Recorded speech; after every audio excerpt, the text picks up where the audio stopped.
Charles, l'étude du jour. Un Français sur 3 n'envisage pas de relation amoureuse avec une personne aux convictions politiques opposées. Mais oui, la politique, sujet très sensible au sein du couple. Sondage YouGov pour le site de rencontre Bumble, qui nous apprend donc que la politique peut carrément être un motif de rupture. Un Français sur 10 dit avoir déjà mis fin à une relation pour des raisons politique. Et c'est donc un sujet essentiel quand on cherche l'amour. Pour 52% des célibataires interrogés, il est capital que la personne avec laquelle ils vont partager une relation partage aussi les mêmes valeurs.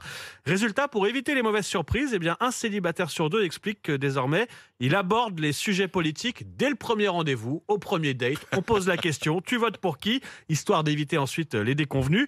Certains affichent même désormais leurs préférences politiques sur leur profil, vous savez, sur les applications de rencontres. Et puis, si pour vous, la politique est vraiment le critère numéro 1 pour tomber amoureux, j'ai regardé cette nuit, il y a des sites spécialisés, ça s'appelle gaucherencontre.com ou droiterencontre.com. C'est extraordinaire. Alors du coup, j'ai inscrit Manu sur les deux pour maximiser les chances. Mais moi, il va falloir que tu sois souple au niveau idéologique. alors, dis-toi bien que pour moi, la politique ne sera jamais un sujet de fâcherie.